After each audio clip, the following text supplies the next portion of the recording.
Ako'y isinilang sa isang bayan ng Cotabato. Kasing gulo ng tao, kasing gulo ng mundo. Dahil di magkasundo sa relihiyon at prinsipyo, nagkagulo.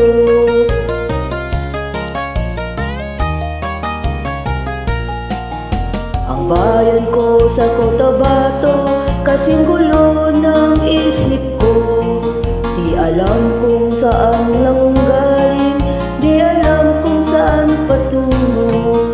Kapatid sa kapatid, laman sa laman, sila ang naglalaban. Di ko alam ang dahilan ng gulo.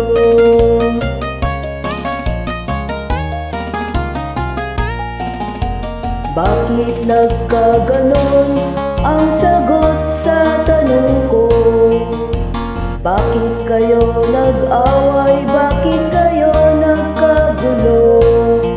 Prinsipyo mo'y igagalang ko kung ako'y iyong nirespeto.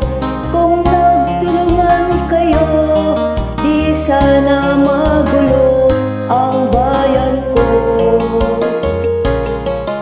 Sa bayan kong sinilangan, sa Timog Cotabato, ako ay namulat sa napakalaking gulo.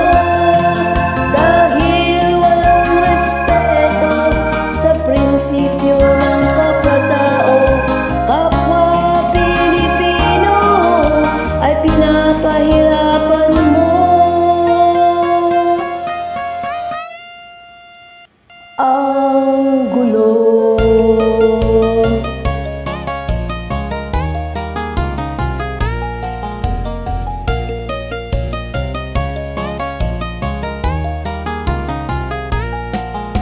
Ako'y nananawagan, humihingi ng tulong nyo. Kapayapaan ay bigyan ng daan, kapayapaan sa bayan ko. Bakit kailangan pang maglaban? Magkapatid kayo sa dugo. Kailan kayo magkakasundo? Kapayapaan kailan matatamo ng bayan ko?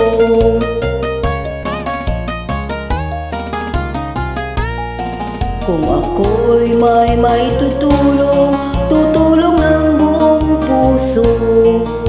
Gitara ko'y aking inaalay, kung magkagulo'y gamitin mo. Kung ang kalabay walang puso, puso na rin ang gamitin mo. Ituring mong isang kaibigan, isipin mong siya'y may puso ring katulad mo.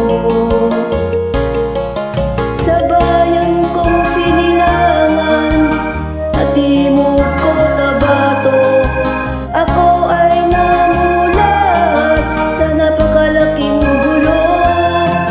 Dahil walang respeto sa prinsipyo ng kapwa-tao, kapwa Pilipino ay kinakalaban mo.